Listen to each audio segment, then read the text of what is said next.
प्यारे बच्चों, आगे हो गए फिर से दोबारा से। तो कल जो अपन ने पढ़ा था, पार्ट फर्स्ट पढ़ा था, यहाँ पे अपन नवोदय जो 6th क्लास का एंट्रेंस एग्जाम है उसकी तैयारी के लिए प्रिपरेशन दे रहे हैं बच्चों को। तो फर्स्ट वीडियो में मैंने आपको संख्याओं के बारे में बहुत कुछ बताया था। 1 से लेकर 100 तक की जो संख्याएं थी उसके अंदर कितनी अभाज्य संख्याएं आती हैं, कितनी बार 1 आता है, ऐसे क्वेश्चन मोस्टली बहुत बार पूछे जाते हैं, इसीलिए वो मैंने आपको बताए थे। तो आज अपन यहाँ पे जो चर्चा करेंगे वो संख्याओं के बारे में चर्चा करेंगे, लेकिन क्या चर्चा करेंगे वो आप इधर की तरफ देखिए कि किस टाइप के क्वेश्चन एग्जाम में पूछे जाते हैं। तो कभी कभार ऐसे क्वेश्चन भी पूछ लिए जाते हैं। तो देखो कैसे क्वेश्चन पूछे जाते हैं। आपको पूछा जाएगा एक अंक की बड़ी से बड़ी संख्या। आपको पूछ लेगा कि एक अंक की बड़ी से बड़ी संख्या बताओ और आपको 4 ऑप्शन दे देगा। तो आपको पता होना चाहिए कि एक अंक की बड़ी से बड़ी जो संख्या होती है वो अपनी क्या होती है, 9 होती है। इसी प्रकार अगर आपको पूछ ले कि 2 अंकों की बड़ी से बड़ी संख्या, आपको पूछ ले कि 2 अंकों की बड़ी से बड़ी संख्या अगर आप बताओ तो आप ध्यान रहे 2 अंकों की बड़ी से बड़ी संख्या क्या होती है, 99 होती है। अगर आपको पूछ ले कि 3 अंकों की बड़ी से बड़ी संख्या बताओ तो ध्यान रहे 3 अंकों की बड़ी से बड़ी संख्या 999 होती है। अगर आपके सामने ऐसा क्वेश्चन दे दे, देखो कोई जरूरी नहीं है आपको ये पूछे कि 3 अंकों की बड़ी से बड़ी संख्या बताओ, आपको ऐसा भी पूछ सकता है कि 3 अंकों की बड़ी से बड़ी विषम संख्या बताओ, तो ये विषम भी है, ये विषम संख्या भी है। अगर आपको बोले 3 अंकों की बड़ी से बड़ी सम संख्या बताओ तो आपका ये आंसर नहीं होगा। तो 3 अंकों की बड़ी से बड़ी जो सम संख्या होगी वो आपकी हो जाएगी 998, क्योंकि सम संख्या जो होती है उनके इकाई काय क्या होता है, 0 होता है, 2 होता है, 4 होता है, 6 होता है और 8 होता है, वही सम संख्याएं होती है। तो क्वेश्चन आप देखिए अगला पूछना क्या चाह रहा है, उसी आधार पर अपन को आंसर देना है। आप देखिए अगर पूछ ले कि 4 अंकों की बड़ी से बड़ी संख्या बताइए तो 4 अंकों की बड़ी से बड़ी संख्या आपकी क्या हो जाएगी, 9999 हो जाएगी, 10,000 से एक कम। ऐसे भी क्वेश्चन बना सकता है अगला कि 5 अंकों की बड़ी से बड़ी संख्या में से क्या घटाया जाए, 5 अंकों की छोटी से छोटी संख्या में से क्या घटाया जाए कि 4 अंकों की बड़ी से बड़ी संख्या बन जाए। तो अपन को पता है 5 अंकों की छोटी से छोटी संख्या क्या होती है, 10,000। अगर उसमें से एक कम कर दिया जाए तो 4 अंकों की बड़ी से बड़ी संख्या बन जाएगी।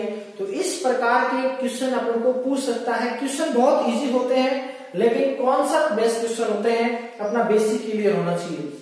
अगर अपन को पूछे कि 5 अंकों की बड़ी से बड़ी संख्या बताइए तो ध्यान रहे 5 अंकों की बड़ी से बड़ी संख्या क्या होती है, 99,900 क्या होती है, 99 होती है। तो ध्यान रखें 1 अंक की बड़ी से बड़ी संख्या 9 होती है, 2 अंकों की बड़ी से बड़ी संख्या 99 होती है, 3 अंकों की बड़ी से बड़ी संख्या 999 होती है, 4 अंकों की बड़ी से बड़ी संख्या 9,999 होती है और 5 अंकों की बड़ी से बड़ी संख्या 99,999 होती है। अब बात आई छोटी संख्याओं की, तो छोटी संख्याओं के बारे में भी पूछ सकता है।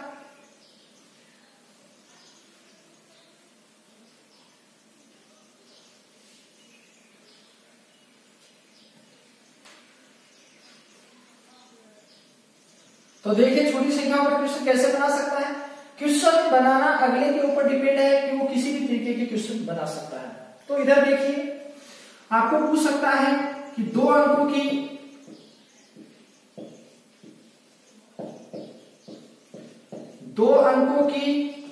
छोटी से छोटी संख्या बताओ, 2 अंकों की छोटी से छोटी संख्या। तो जब अपन गिनती लिखना शुरू करते हैं तो 1 से 9 तक चलते हैं। तो 9 अपनी 1 अंक की बड़ी से बड़ी संख्या है, अगर उसमें 1 जोड़ देते हैं तो अपनी 2 अंकों की छोटी से छोटी संख्या बन जाती है। और 2 अंकों की छोटी से छोटी संख्या क्या होती है? 10 होती है। ध्यान रहे। अब क्वेश्चन अगला ऐसे भी बना सकता है कि एक अंक की बड़ी से बड़ी संख्या में क्या जोड़ा जाए कि 2 अंकों की छोटी से छोटी संख्या बन जाए। तो एक अंक की बड़ी से बड़ी संख्या 9, उसमें क्या जोड़ा जाए कि वो 2 अंक की छोटी से छोटी संख्या बन जाए। तो अपना ऑप्शन क्या होगा? 1। तो ऐसे क्वेश्चन भी बना सकता है। अब अगला अगर पूछिए अपन को कि 3 अंकों की छोटी से छोटी संख्या क्या होगी, तो 3 अंकों की छोटी से छोटी संख्या क्या होगी? 100 होगी, 100 होगी। अगर अपन को पूछे कि 4 अंकों की छोटी से छोटी संख्या क्या होगी, तो 4 अंकों की छोटी से छोटी संख्या क्या होगी? 1000 होगी। अगर अपन को बोले कि 5 अंकों की छोटी से छोटी संख्या क्या होती है, तो वो अपनी आंसर होगा 10,000। अगर आपको पूछे कि 6 अंकों की बड़ी से बड़ी संख्या क्या होती है, तो 6 अंकों की अगर आपको पूछ ले तो वो आपका हो जाएगा 1 लाख। 1 2 3 4 5 6 अंक है इसमें, 1 लाख हो गया। तो ये भी ध्यान रखें, 2 अंकों की छोटी से छोटी संख्या 10 होती है, 3 अंकों की छोटी से छोटी संख्या 100 होती है, 4 अंकों की छोटी से छोटी संख्या 1000 होती है और 5 अंकों की छोटी से छोटी संख्या 10,000 होती है। 6 अंकों की छोटी से छोटी संख्या 1 लाख होती है। इस बार पेपर बहुत इजी लेवल बनेगा, मैं आपको पहले से बता देता हूँ। पेपर का लेवल बहुत आसान होगा, लेकिन आपको क्वेश्चन ऐसे होंगे, थोड़े से घुमाने वाले क्वेश्चन आएंगे, क्योंकि लॉकडाउन के अंदर बच्चों की पढ़ाई काफी खराब हो चुकी है। इस वजह से पेपर थोड़ा इजी लेवल बनेगा, लेकिन पेपर आप तभी पास कर पाओगे जब आप अभी लॉकडाउन में भी अपनी पढ़ाई कंटिन्यू रखोगे। अगर थोड़ा सा भी अपने लक्ष्य से अगर आप डगमगा गए तो फिर आप एग्जाम फाइट नहीं कर पाओगे। और अगर आप रेगुलर थोड़ा थोड़ा अगर पढ़ाई करते हो, 10-15 आकृतियां डेली रीजनिंग के निकालते हो, 10-15 क्वेश्चन डेली मैथ्स के कर लेते हो और हिंदी का 1-2 पैसेज कर लेते हो, तो आपकी कंटिन्यूटी बनी रहती है और एग्जाम आप आसानी से फाइट कर लोगे। तो ये था अपना किसके बारे में था? छोटी संख्याओं और बड़ी संख्याओं के बारे में है। अब अगली स्टेप अपनी एक क्वेश्चन अपन को पूछा भी जाता है कि स्थानीय मान या फिर अपन को पूछा जाता है अंकीय मान या इसको बोल देते हैं जातीय मान। अपन पूछते हैं कि आपकी जाति क्या है, तो उसी टाइप से अंकों की भी जाति होती है, उनका जो मान होता है वो उनकी जाति होती है। तो स्थानीय मान और अंकीय मान को एक एग्जाम्पल के द्वारा समझ लेते हैं, अपने एक उदाहरण के द्वारा समझते हैं।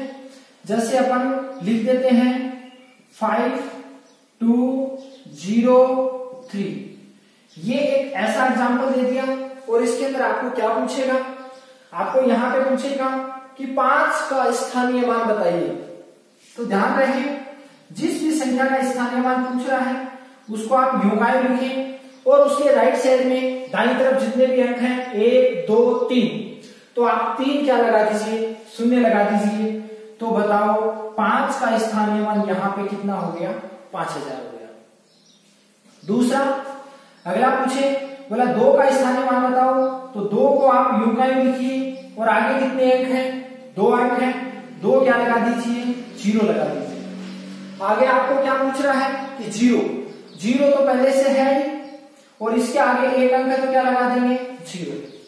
और आपको पूछे कि 3 का स्थानीय मान, इधर की तरफ इसके आगे कोई अंक नहीं है तो इसका स्थानीय मान कितना होगा? 3। और ध्यान रहे, जब आप इसका योग करोगे, जब आप इसको ऐड करोगे तो आपका मान क्या आएगा? यही आएगा। आप करके देख सकते हो, 3 का 3, 0 का 0, 2 का 2, 5 का 5। ये ही आपका आंसर आएगा। लेकिन बात आती है अंकीय मान की, तो ध्यान रहे 5 जो होगा अंकीय मान वही होता है जो अंक होता है। 5 का अंकीय मान पूछे तो कितना होगा? 5। 2 का अंकीय मान पूछे तो 2, 0 का अंकीय मान पूछे तो 0 और 3 का अंकीय मान पूछे तो 3। अंकीय मान कभी चेंज नहीं होते हैं, लेकिन अपने एक चीज जरूर क्लियर हुई है कि जो 0 होता है उसका स्थानीय मान और अंकीय मान दोनों क्या होते हैं? बराबर होते हैं। तो आपको एक क्वेश्चन भी अगला बना सकता है कि निम्न में से ऐसी कौन सी संख्या है जिसका स्थानीय मान और अंकीय मान बराबर होता है, और आपको 4 ऑप्शन दे देगा, तो आपका ऑप्शन आंसर कौन सा होगा? 0, कि 0 का स्थानीय मान और अंकीय मान हमेशा और हमेशा क्या होता है? बराबर होता है। तो ये थे स्थानीय मान और अंकीय मान के बारे में, और अंकीय मान को जातीय मान भी बता देते हैं, कभी कभार जातीय मान बोल देते हैं, तो आप इससे भयभीत ना हो। अगली स्टेप में अपन चलते हैं, थोड़ा सा और आगे की तरफ चलते हैं संख्याओं के ऊपर। तो मोस्टली एक क्वेश्चन पूछ लिया जाता है, देखो लास्ट ईयर एक क्वेश्चन आया था और लगभग काफी बच्चों ने गलत भी कर दिया था। तो वो क्वेश्चन किस टाइप का पूछा था? ऐसा क्वेश्चन पूछ लिया था उन्होंने कि -1 को -1 से जब 100 बार गुणा किया जाए, कितनी बार? 100 बार जब गुणा किया जाए, -1 को -1 से गुणा किया जाए कितनी बार? 100 बार, तो आपका आंसर क्या आएगा? तो बच्चों ने गलत कर दिया था, किसी ने -1 कर दिया, किसी ने -100 कर दिया, किसी ने +100 कर दिया, लेकिन +1 बहुत कम स्टूडेंट ने किया था, और जिन्होंने +1 किया था उन्हीं का सिलेक्शन हुआ था। तो देखो माइनस की जो संख्याएं होती हैं, अगर सम संख्या में उनकी गुणा किसमें होती है? सम संख्या में। 100 एक सम संख्या है, इनकी गुणा अगर सम संख्या में होती है तो हमेशा और हमेशा मान किसका आएगा? प्लस का। और आपको पता है 1 की गुणा भले आप कितनी बार कर लो, आंसर कितना आएगा? 1, लेकिन कितनी बार गुणा की जा रही है? 100 बार। 100 एक सम संख्या है, तो मान आएगा प्लस का। अगर यहाँ पे दे देता 99 दे देता, तो 99 एक है विषम संख्या, तो जब विषम संख्या में गुणा होती है माइनस के चिन्हों की, तो हमेशा मान किसका आता है? माइनस का। तो ये चीजें भी आप थोड़ा सा ध्यान में रखें। अब जो अपन पढ़ रहे थे मेन पॉइंट, उसी पे आ जाइए। नॉर्मल ऐसे ही क्वेश्चन पूछ लेते हैं कि सबसे छोटी प्राकृत संख्या बताइए, सबसे छोटी प्राकृत संख्या क्या होती है? ऐसे भी क्वेश्चन पूछ लेते हैं, और हालांकि बच्चे गलत कर देते हैं, 0 कर बैठते हैं। तो देखो प्राकृत संख्याएं क्या होती हैं, तो ध्यान से देखिए आप। प्राकृत संख्याएं, प्राकृत संख्याओं को किससे प्रदर्शित करते हैं? n से प्रदर्शित करते हैं। n मतलब नेचुरल नंबर, प्राकृत संख्याएं। और ध्यान रखना, प्राकृत संख्याएं हमेशा कहां से शुरू होती हैं? 1 से शुरू होती है। प्राकृत संख्याओं से हमेशा किसकी गिनती की जा सकती है? वस्तुओं की।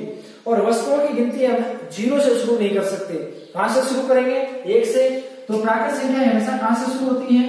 1, 2, 3, 4 और आगे आप चले जाइए कहां तक भी, तो ये आपकी होती है प्राकृत संख्याएं। बात करें किसकी? पूर्ण संख्याओं की। तो पूर्ण संख्याएं ध्यान रखिए क्या होती हैं?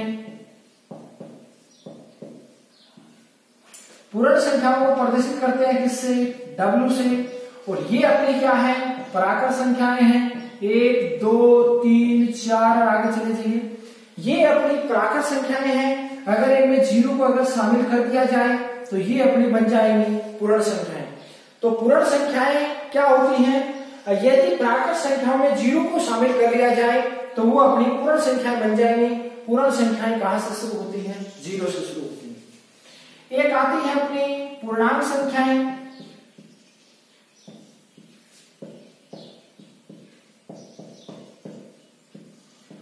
पूर्णांक संख्याओं को किससे?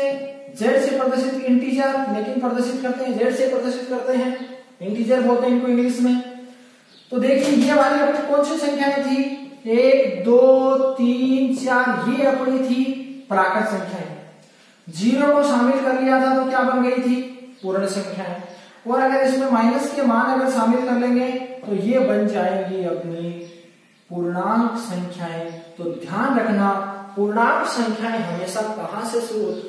पूर्णांक संख्याओं में प्लस के मान भी होते हैं, माइनस के मान भी होते हैं, और 0 भी होता है। और ये पूछा गया क्वेश्चन है, पूछा था कि पूर्णांक संख्याएं होती हैं, और ऑप्शन दे दिया था पहला कि केवल क्या होगी? केवल किसकी होगी? प्लस की, यानी धनात्मक। दूसरा ऑप्शन दे दिया था केवल किसकी होगी? माइनस की। तीसरा ऑप्शन दे दिया था कि प्लस की और माइनस की। और चौथा ऑप्शन दे दिया था धनात्मक, ऋणात्मक और 0, तो अपना ऑप्शन कौन सा सही था? 4 नंबर। यानी पूर्णांक संख्याओं में प्लस के मान भी आते हैं, माइनस के मान भी आते हैं और 0 भी आता है। तो प्यारे बच्चों, आज के लिए इतना ही काफी है। कल की क्लास में अपन आगे का पढ़ेंगे और जैसे ही ये चैप्टर पूरा हो जाएगा इसके ऊपर 15-20 बढ़िया बढ़िया क्वेश्चन लास्ट ईयर आए हुए और नए जो भी इंपॉर्टेंट क्वेश्चन है वो मैं आपको करवाऊंगा।